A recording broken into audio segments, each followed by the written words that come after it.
You're in Braves country.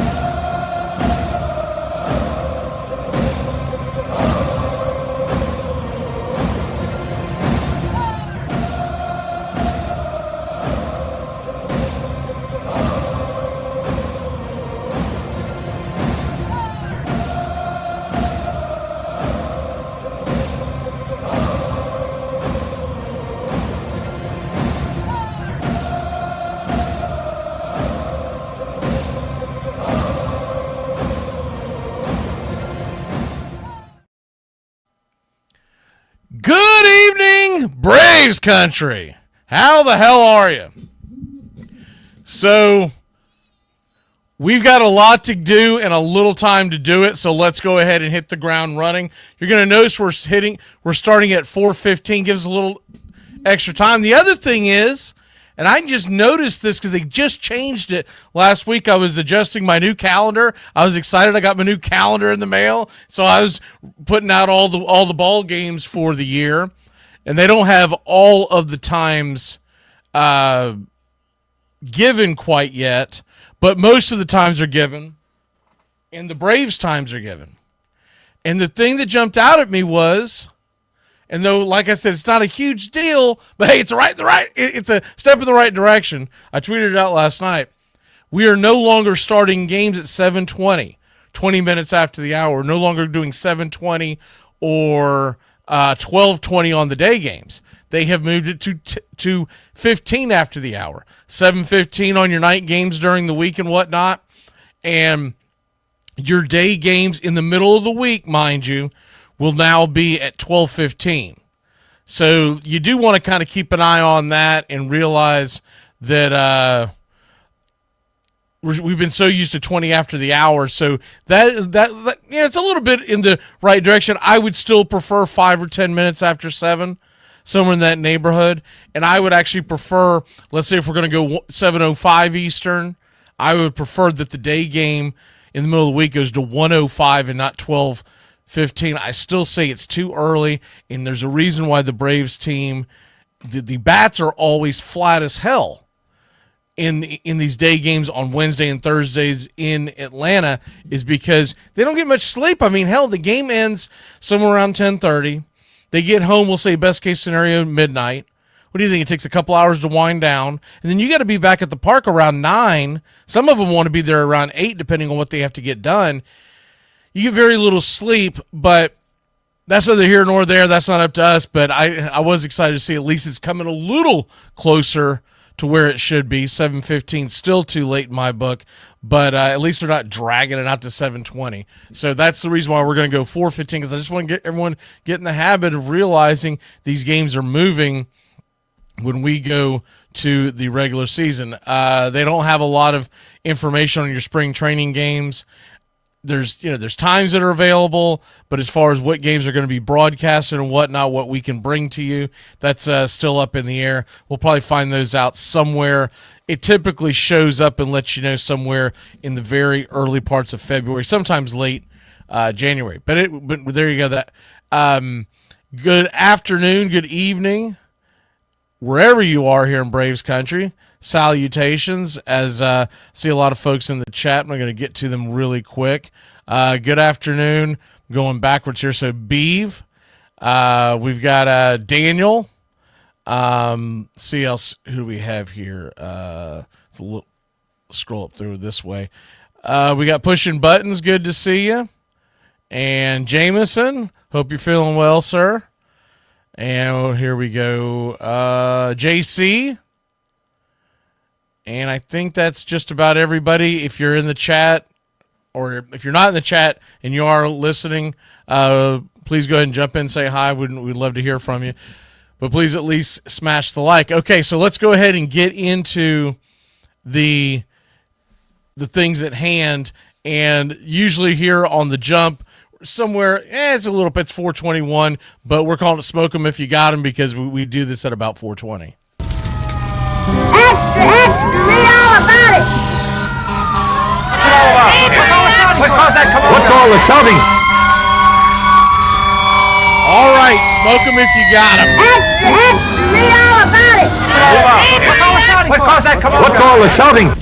So this is the things that are hot, that are going on, that you may or may not have seen, and we want to get into as far as what we are looking at today. And one of the big things today, and they don't have to announce it till 8 o'clock Eastern, but a lot of teams are starting to leak them out. And we're going to look into this. This is the tender offer. Now, we have a couple things that just broke.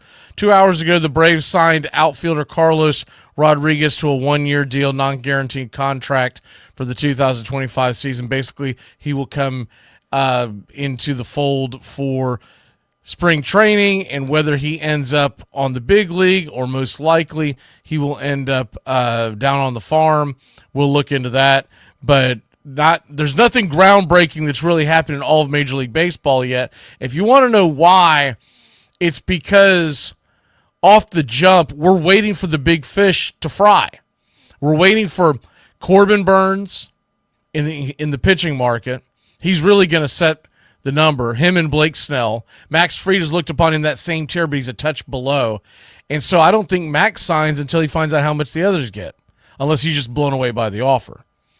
So with that being said, there's not a lot to go off on that. But what we do have going on, first of all, for anyone who's planning on going to the Reds Braves game in the Motor Speedway there in Bristol, Tennessee, tickets went on sale today. So you can go out and buy your ticket. I'm not planning on being there because just a few weeks before that, going to be at the All-Star game in Atlanta, and there's just no way to do both. So, but if you do want to go, I mean, I wish to hell they would put that any other time. I wish it was in a year where we were not hosting the All-Star game. But it was really more doing of the Reds, so it didn't really have the Braves. It's considered a home. By the way, I was noticing this. If you want to look big picture on this, so not only are they off that Sunday, but that Friday game, and we're going to bring it to you. That Friday game is at 12:20, or maybe it's 12:15 Eastern time. Basically Friday morning. If you're a Reds fan, you're in Central Time, it's Friday morning. And the reason why is because they want to give the teams enough time to get up, leave, and go over to the stadium in East Tennessee. So there you have that. All right. So the tickets have gone on sale. The MLB Hall of Fame ballots are starting to come out, and they're starting to trend because people are going to – now we're not going to get the announcement until January. But I am going to put this back on the screen. You saw it when we first came on, and I'll just talk while it's on the screen. So these are the guys who are new to the ballots this year. You got CC Sabathia, Ichiro, Ian Kinsler, Dustin Pedroia, Tulo, Adam Jones, B-Mac, and Carlos Gonzalez. Not much of a chance that anyone gets in the first year other than maybe CC and Ichiro. After that number, I don't believe you'll see Ian Kinsler get in or Dustin Pedroia, but Dustin Pedroia has a huge backing in the Northeast with all the Boston Riders, so you never know. He was a big part of all his championships, but if you just look at his overall career, to me, he just falls a touch short. Now, we're going to release an actual ballot in January, but I wanted to give you my thoughts on that just off the jump. And I'm not saying any of these other guys aren't. I haven't had a lot of time to look at the pros and cons of the guys that I'm not going to mention today. There are three guys that, to me, are no doubters. Ichiro is a freaking number one with the bullet. There's no way Ichiro doesn't get in. You know, one of the reasons why his WAR is so low is because he came over in the middle of his career, and he still put up a 60 WAR. Okay, so it's phenomenal if you look at if you understand WAR and everything. It's phenomenal that he did what he did. Usually, most of your Hall of Famers are just a touch north of that, and if Ichiro would have played his entire career in the United States, you're talking about probably a WAR up around 100. So he gets in. CC Sabathia is going to be a big question mark, but we'll talk about that down the road. We don't have to address that today.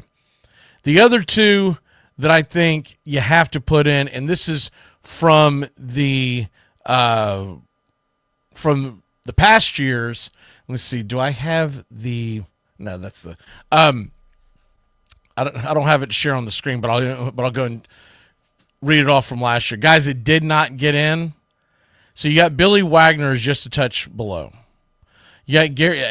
You got to get 75% in. Billy Wagner had 74. He's going to lose some momentum with guys like Ichiro coming in, but he'll gain some when guys like Joe Mauer, Todd Helton, and Adrian Beltre are no longer on the ballot.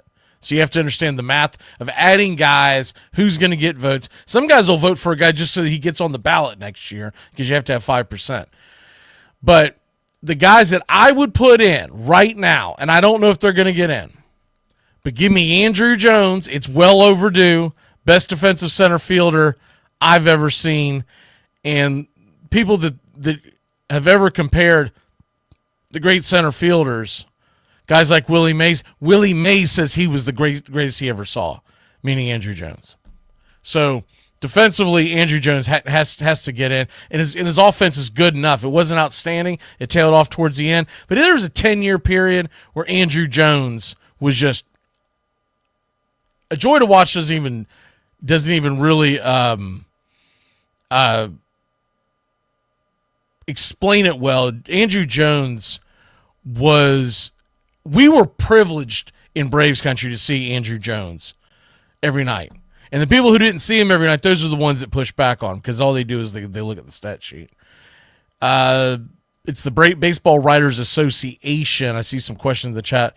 The BBWAA, they are the ones that vote in. They don't let every Tom, Dick, and Harry and Jane in voting for the Hall of Fame because what a disaster that would be.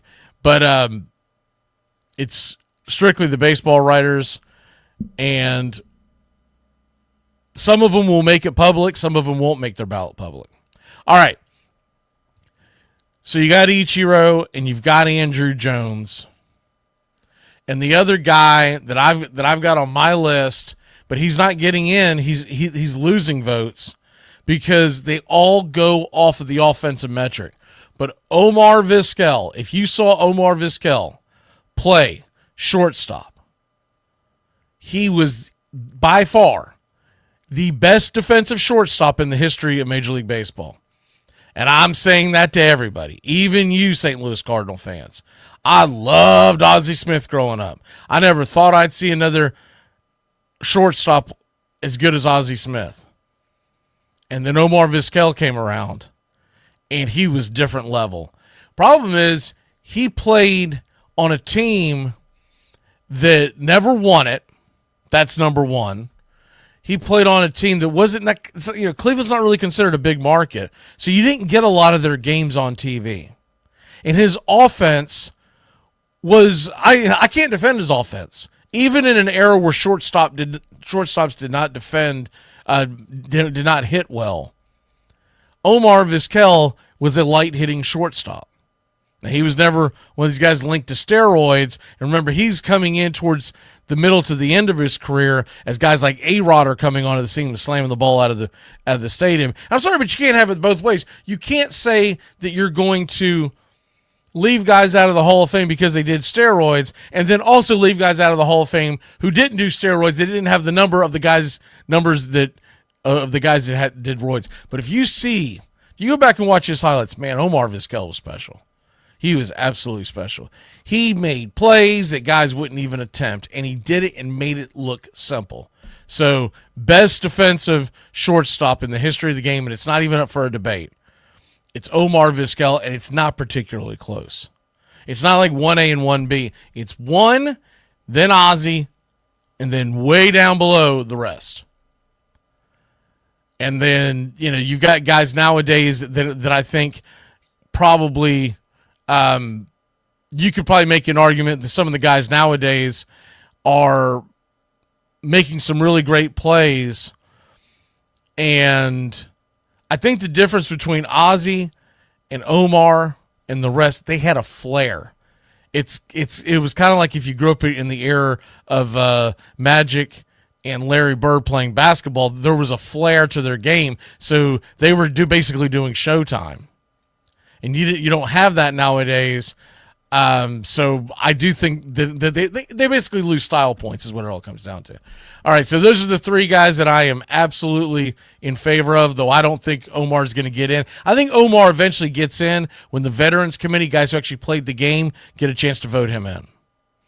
And Omar also had a couple things in his his personal life that people push back on, and I get that part of it.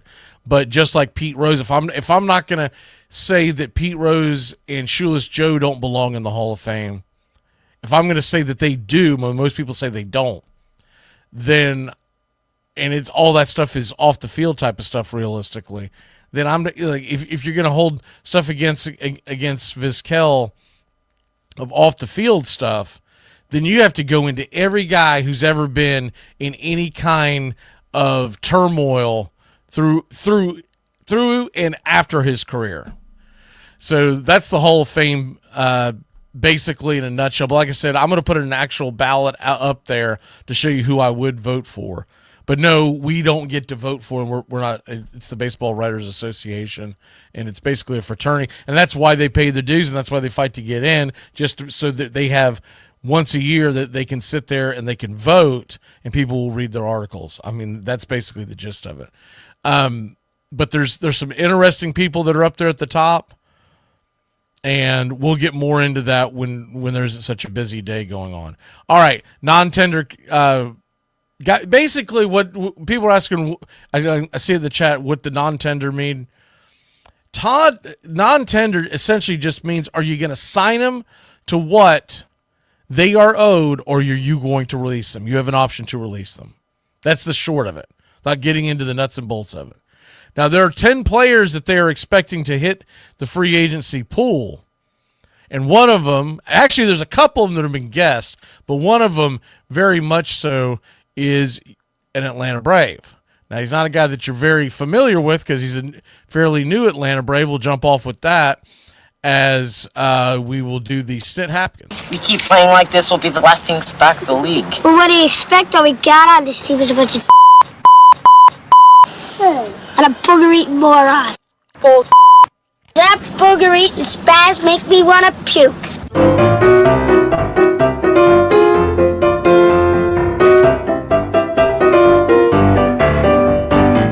All right, so SNIT Happens. And this is the kind of SNIT we're dealing with today because you don't get to keep every player.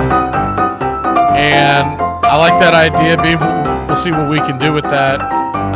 Put a vote together. Let me kill that. Put a vote together and see how. Basically, what I would probably do is I would probably put the vote up and let it run all show. And the problem is you can only put in 4 on the polls on the YouTube. So what we'd probably have to do is assume some and then give you 4 would you or wouldn't you put them in. Is what we'd probably do. But we'll probably do that sometime in January because there's so much stuff. We're about to hit the busy cycle of free agency. And you're getting a lot of guys that are meeting with agents. Remember, we're essentially 2 weeks away from the winter meetings, which take place in Dallas, Texas this year. And when the winter meetings come, you normally have 1 or 2 moves already made, and then the ball really gets rolling. And what the winter meetings are for people who are wondering, you have the GM meetings that took place right after the season, but the winter meetings, you don't just have the GMs, but you have the owners meetings. But the winter meetings, you're going to have all the front offices, and they're all going to be talking about what they need, what they're looking for, what they're willing to give up, all that kind of stuff. And it kind of gets the ball rolling. You'll get some trades and you'll get some signings, but it doesn't necessarily all start and begin during the winter meetings. But it is a good mark to start realizing you're already going to see some moves, and then you'll see many more unfold after that. So, as far as non-tendered players, I don't see there's any way in hell Griffin Canning is getting tendered by the Braves. What was the number I saw? $5.1 million. I think they're just going to kick him to the curb. There's a chance that they're going to try to turn him into maybe a reliever. He had a 5.19 ERA last year, and he's 30. He's still in his mid-20s, so maybe they think they could do something. But he's also in the final year of arbitration eligibility. See, if you do something and you work like hell and you spend $5 million on this guy, right?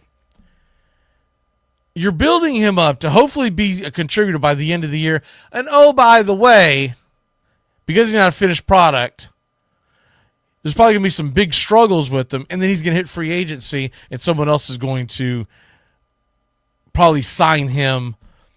So unless you think that there's some really big upside and you can get him long-term if you tender his contract, sign him to a long-term deal before the season, then I just don't see Canning happening. The other ones, so I do believe Kelenic will end up being tendered. This is all going upon of Spot Track and MLB trade rumors, but they're guessing at around 2.3 for Kelenic. That's pretty reasonable for a guy that's probably going to platoon in your outfield. You got guys who are big question marks, guys like Eli White. You also have a guy that's a slam dunk. They've debated back and forth on the actual numbers, but it doesn't realistically matter. I would be shocked if they don't bring back Dylan Lee. I think the biggest question, and Wasker Inoa, they probably bring him back because it should be very, very affordable to bring back Inoa. But the guy that, to me, the biggest question of this, and I'll be sitting here locked, waiting to see it tonight, is you're going to get Ramon Laureano at around $6 million. I think they do it. I think a lot of people are going to go, whoa, whoa, whoa. I think they do it. That's a pretty good bargain. Because if you combine Ramon Laureano and Kelenic, and let's just take a high side of it. Let's say the entire package to bring both of them in costs you $9 million. That's a pretty damn good deal to have your left field sewn up. And when Acuna comes back, and he's not going to be able to play every single day, you're going to have guys like Kelenic and Laureano to step in for him. So that's why I still think we're going after an outfielder. I don't think it's going to be necessarily a top-of-the-line outfielder that a lot of folks are going to be looking for. Don't think we're in the market for Juan Soto. Don't think we're in the market for Corbin Burns.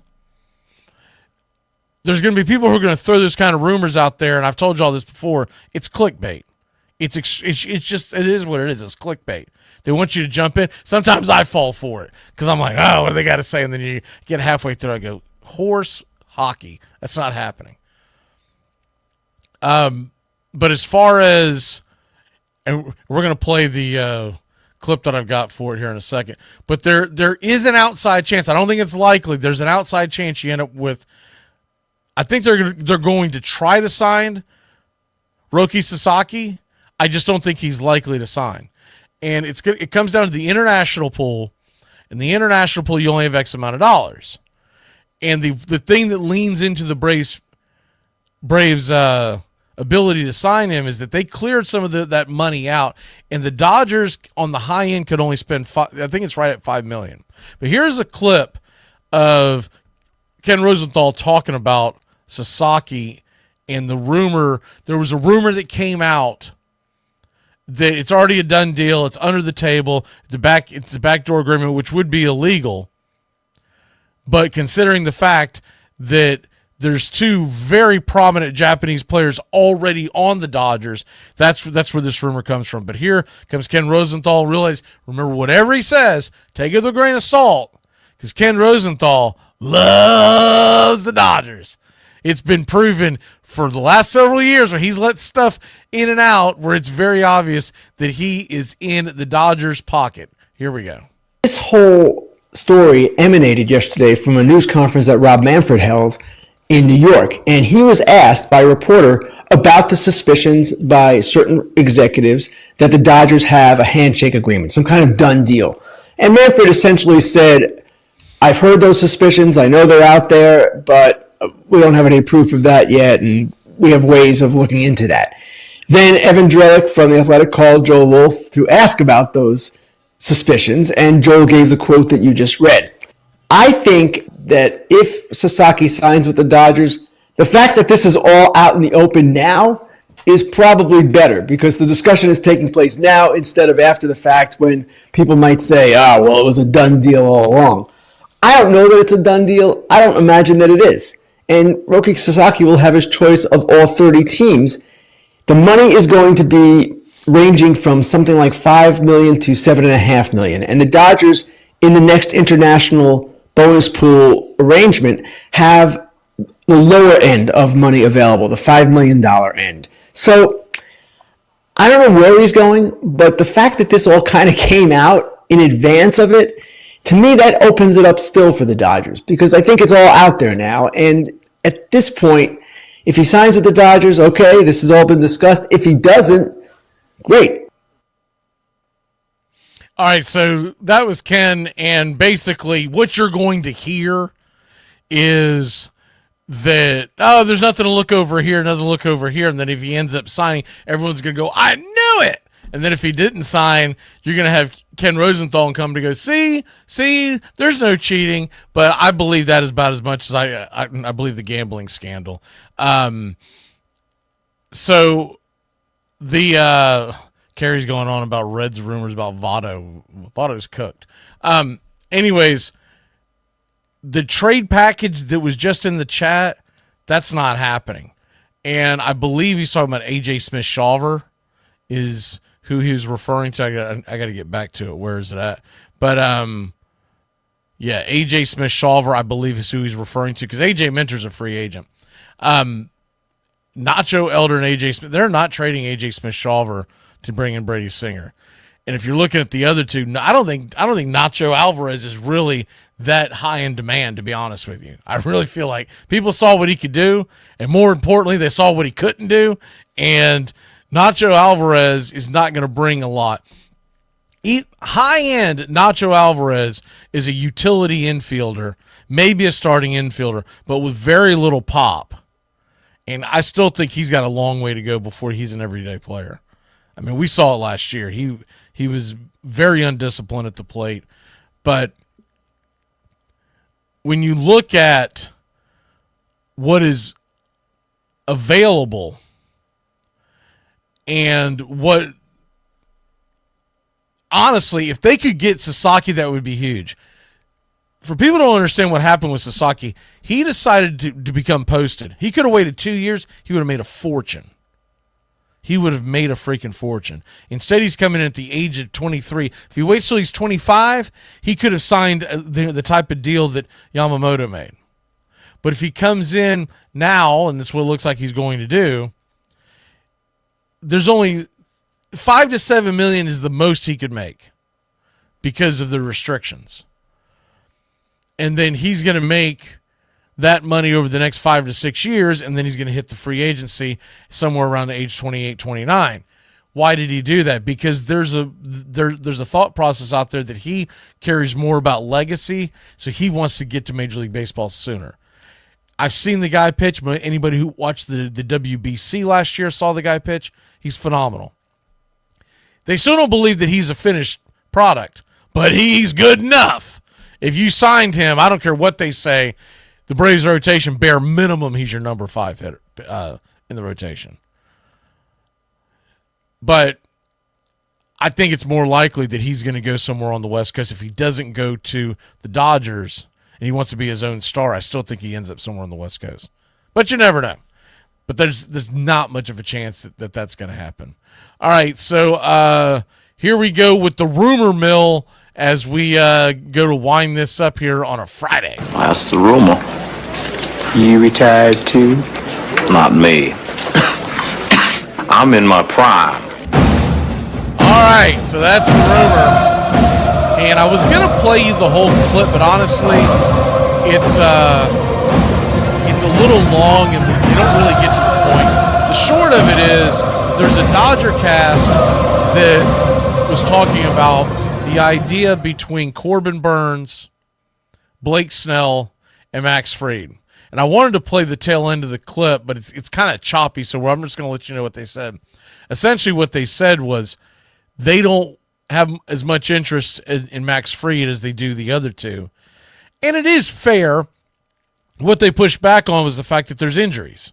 There's a lot of injuries. And with the injuries that you're looking at, you're dealing with a lot of question marks if you're going to sign a Max Fried to a 5-6 year deal, somewhere around $30 million plus, and hope that a guy who's been injured quite a bit the last several years doesn't get injured again. I think Corbin Burns is the most durable and the guy that you can say if you get him, although there are some metrics that have shown that some of his velocity went down at the end of the season. That's not always the end all that beats all. Sometimes some of that stuff, it's fatigue, it's how he was used, it's who he was pitching against, et cetera, et cetera, et cetera. And there was also he's coming in from the National League to the American League with what the adjustments they made. I still think Corbin Burns is a very good pitcher, but the Braves are not in the market for any of these guys. They're looking more what I believe is more realistic for your Atlanta Braves. And there's two names I'm going to give you. The Beav's asking why Fried rejected the offer because it was a qualifying offer. It was a 1 year, $21 million.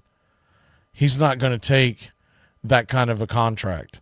And any other contract that you're hearing about, it's all rumor, it's all speculation. So what we do know is he turned down the 1 year, $21 million.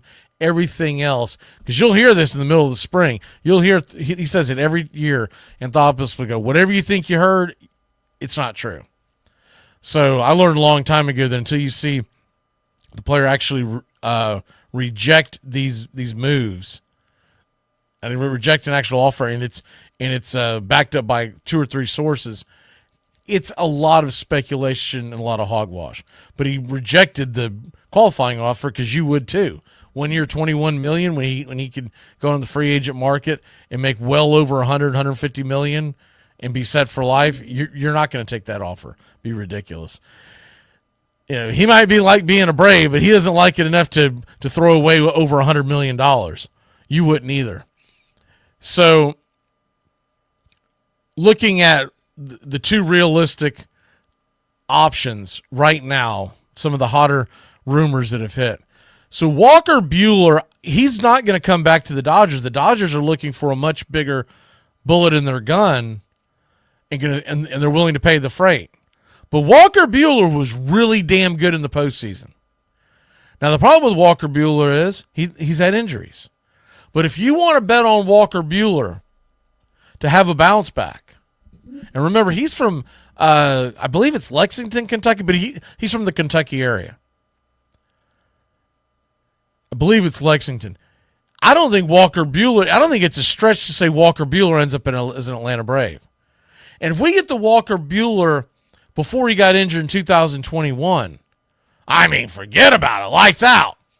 If you get somewhere in the middle of the fact that how damn good he was in October and how questionable he was back in June and July before he went back down and straightened some things out, I think Walker Buehler is a very good horse to bet on.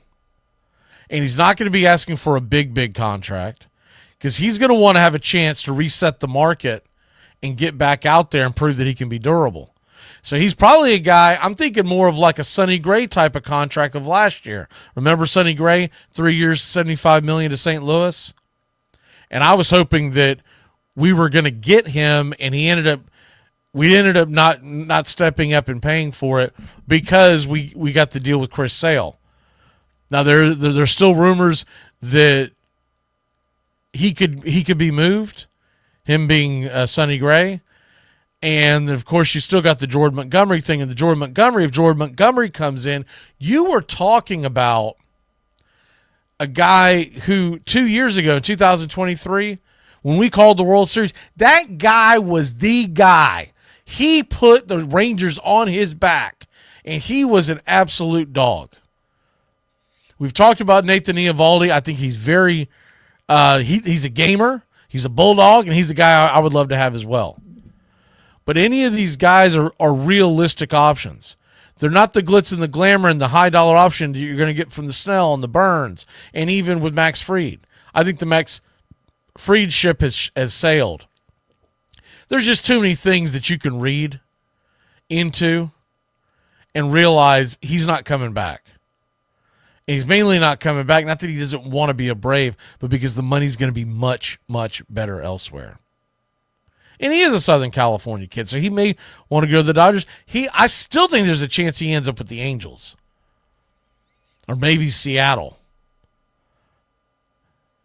San Francisco they haven't really talked about it much, but San Francisco is going to make a run at him. But everybody's kind of waiting for the first shoe to drop, which is Juan Soto from the batting side, and from the pitching side, it's Corbin Burns. Blake Snell very close. You could make an argument long term you're better off with Snell, even though he's a little older.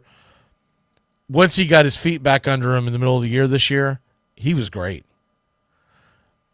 But the problem I have with Snell is that as darn good as he is, and even 2023 when he won the Cy Young, he doesn't give you many innings because he kind of plays with his food. He's a guy that goes out there, he'll walk guys. If you remember the game between him and Sale out in San Francisco this year, it was a late night game that we did. It was probably the best game of the year that Sale out-dueled him, but it was a hell of a game. And he went like 7 innings, Snell did. That wasn't typical of Snell. Snell typically goes about 5. You hope for 6, and he's going to put a lot of ducks on the pond. He's going to walk a lot of guys. He's going to spray hits, but he normally keeps the score down, which is great. The problem is when you spend $30+ million for several years for a starting pitcher, you don't really want him to be the guy that when he shows up every 5th day, every 6th day, he's going to be the one that taxes your bullpen. So that's the give and the take. That's why I know the Braves are not in on him, because they look at that kind of stuff. Dodgers, I don't give a damn. But the Braves are going to look at it as if I'm going to spend that much money on one guy, I can't be out there draining my bullpen. But I do believe that the Braves add 2 starting pitchers, and this is assuming that Charlie Morton doesn't come back on a really cheap deal. So, with all that being said, I like Walker Buehler the most for the Braves, but I'm a big Sonny Gray fan. And look, Sonny Gray's from Nashville. He would love to be an Atlanta Brave. And then the other realistic, as far as offense, you're talking about possibly needing someone to play the outfield, and then you could put a true platoon in when Acuna comes back. You could give guys days off and have a true platoon with Laureano and Kelenic. Cody Bellinger has been rumored to be traded. The problem is if the Cubs are not going to take some of that money, and I think they will have to take a lot of the money, but if they don't take some of that money off of it, then it's going to be a non-starter because he's going to average around 25 a year. And the Braves want to keep that third outfielder much lower than that. But if they take the money down, then guess what? We got to give up some prospects. And who are we willing to give up? Because Cody Bellinger, you could put him out in left field. You could put him out in right field. You probably wouldn't do it. You'd probably have it depends on what their thought process is, because he can also play center field, but you're not going to move Michael Harris. So unless it's a Michael Harris day off, center field's out of the equation. He could also, if Matt Olson ever gets a damn day off, you can play him at first, but Matt Olson doesn't appear to ever want a day off. Now, these last few minutes, I do want to see what we got going on here in the chat, because not able to do 9 things at once, only 6. And I want to see if we've got any. See what we got here. I'm going back in order, so if I'm going just a few minutes back, so if anyone's got any questions, fire them off. We got a few minutes before we have to jam out of here. See what we got here. Looking at it, yeah. So Carrie, Boris, Blake Snell actually fired Boris, so that's. And he fired him because what Boris did, and he's doing it now, but Scott Boras is not going to worry about losing one guy because he's got so many of them. But he plays hardball, and he also plays them off each other. When you see that the Dodgers are meeting with Soto, all right, that doesn't mean the Dodgers are actually going to sign Soto. It means that Scott Boras wants to leverage that. So when the New York Mets go to offer, he can say, "Hey, I got the Dodgers interested too." So it moves up his money. See, we got Anthony talking about Jordan or Zach Gallen. Zach Gallen's an interesting one. They've talked about him possibly. The thing about Jordan Montgomery, you probably have to give up less because you're talking about a guy that they've talked about him. Arizona's probably willing to eat about half that contract, so you probably bring him in around 12, 13 million. So you wouldn't have to give. I think you're going to have to give up more to give Zach Gallen. Zach Gallen's really good when he's on. He stumbled at the beginning of the year, but he got his footing underneath him by the midseason. But Zach Gallen also didn't have a great October in 2023, if you remember. You know, they got to the World Series despite Zach Gallen not being very good. But all in all, I've always been a big Zach Gallen fan. Kerry says, take Cody off their hands, off our hands. I'm assuming she's being a Reds fan, so she doesn't have to face him because he's a Chicago Cub. I believe Soto. If you're asking about Soto, who was talking about it? John, I could see Yankees, but John, I really, if you ask me right now to make a prediction, I'm going to say he's going to be a New York Met. Because I think Cohen wants that big splash, and I'm fine with it. Because if they're going to have to pay him $600 million to play either a really bad a really bad right field or in left field for the next 13 years, however long it is, I'm okay with that. Yeah, he can hit, man. He's a really good hitter. But he's not worth that. You're telling me that he's only worth $100 million less than Shohei Ohtani, who just won the MVP, and oh, by the way, is going to be in the starting rotation as well next year? I'm fine with them being cash trap because even though Cohen's got more money than he knows what to do with, the Mets themselves are ran by many investors, and eventually the investors want money back out of it. So I'm fine. If Soto goes to the Mets, it means there's much less of a chance that Max Fried goes there. I really just hope Max Fried goes to the American League because I don't think he's coming back, and I don't want to have to see him repeatedly in a Mets jersey. Soto $700 million. I don't know what you're talking about. It's been rumored that Soto is going to be getting $600 million. That's the number, and it's asinine. And they're playing it off of because of Shohei Ohtani getting $700 last year. But to me, it's unbelievable. Anthony said Mets first baseman might go to the Yankees. You know who I like the Yankees to sign, Anthony, for first base is Christian Walker. I think he makes a lot more sense. I think Alex Bregman could be a Yankee. I think that's a very high possibility. You know, they've lost Rizzo. They're going to lose Gleyber Torres because they're not going to bring him back. And you can slide Jazz Chisholm over to second where it's more of his position. You sign a third baseman like Bregman. If you can sign Alex Bregman and Christian Walker and tell Juan Soto to kick rocks, I think you're a better team. And that still leaves money for the Yankees to make a solid run at a starting pitcher. And hell, if you look at the three big name pitchers, the one guy that's the cleanest shaven, and you know that's a big thing with the Yankees, it is Max Fried. So it wouldn't shock me if Max Fried ends up a Yankee, because Max Fried, in that ballpark, you need a good left-handed pitcher. So let me see if there's anything. Christian Walker. Christian Walker to me is a much better choice because he's a Gold Glover. Pete Alonso is a glove struggler over there. Christian Walker, I mean, we saw it in the Arizona Braves series. He was phenomenal in the few games we saw him.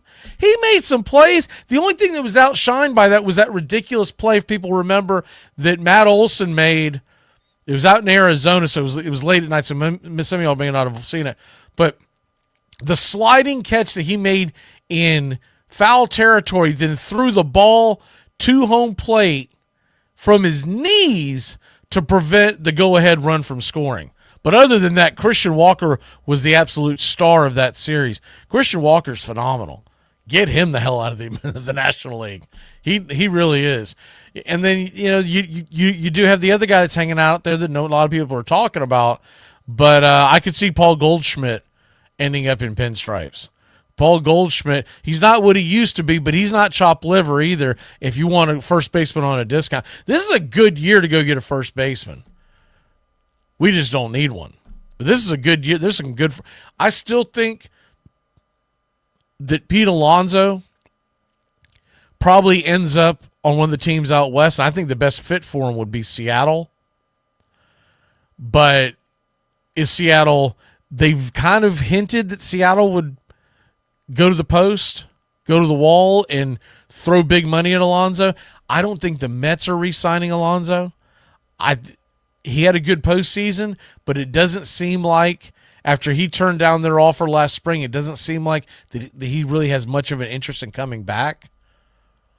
And vice versa. I think the Mets want to upgrade offensively, and Soto is an offensive upgrade. He's just going to be expensive as hell. Pete Alonso's not going to get the money he thinks he's going to get.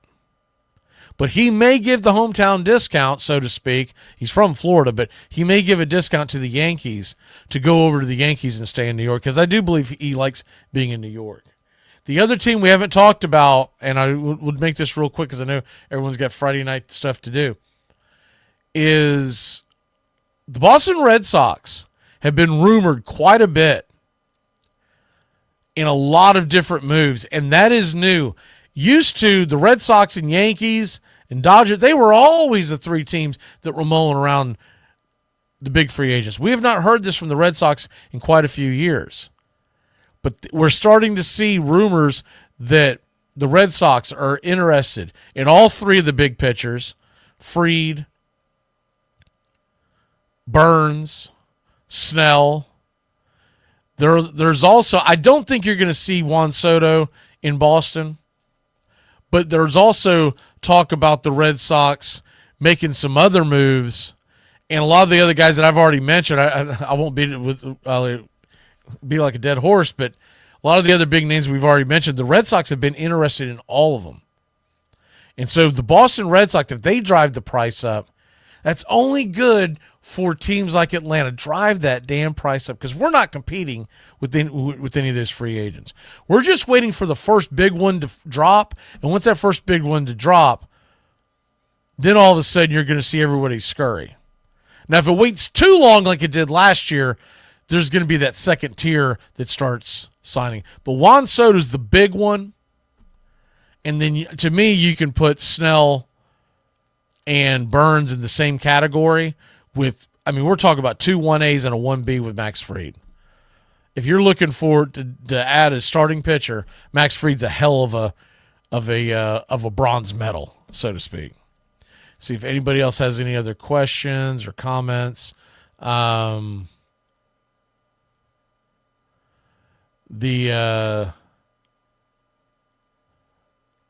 Yeah, well, Anthony, and remember, they still have Carlos Rodon. You're talking about Garrett Cole and Max Fried. Yeah, and they still got Carlos Rodon. I still don't think he's pitched his best baseball in New York yet. He had that weird year last year where he's coming off an injury, but when he left the Giants, he was nasty, and he was pretty good down the stretch. He just didn't do a great job in the postseason, which, let's be honest, that's what he is always going to be judged. When you're in pinstripes, they don't give a crap about what you did in May and June. They want to know what you did in October. If no one else has anything else to add, give it a couple of seconds. But good to see everybody in the chat. Please hit that smash. We'll be here Fridays at 4:15. But next week, with it being Thanksgiving, I think we're going to – it looks like – you know what? I'm going to go ahead and put it into existence. We're going to do this Wednesday at 4:15. Okay? Wednesday at 4:15 will be Braves Country. I'll make a card for it by tomorrow. But the reason being, most people on the Friday, the Black Friday, they're either shopping, hanging out with family, watching football, etc., and we may be doing a football game on that Friday anyways. So Braves Country today will come your way Wednesday, but during the off season it's been 4:15. And I think you're going to enjoy the next Once Upon a Pastime. We're doing that not on Thanksgiving night. We're doing that on Thursday nights and the first Thursday in December. It's very Brave flavored Once Upon a Pastime. We haven't nailed everything down we're going to cover, but we're going to do some Brave stuff on the Once Upon a Pastime. All right, y'all. Y'all have a great one. It's just a little past. I know I missed the mark by about 8 minutes, but it's 5 o'clock somewhere. Slam up, sissies, and enjoy your weekend. You football fans, we'll see you tomorrow, 10:30 a.m. for the kickoff show, and we're bringing you Indiana, Ohio State tomorrow, and that should be a lot of fun. That game kicks off at noon. Have a great one. You're in Braves country.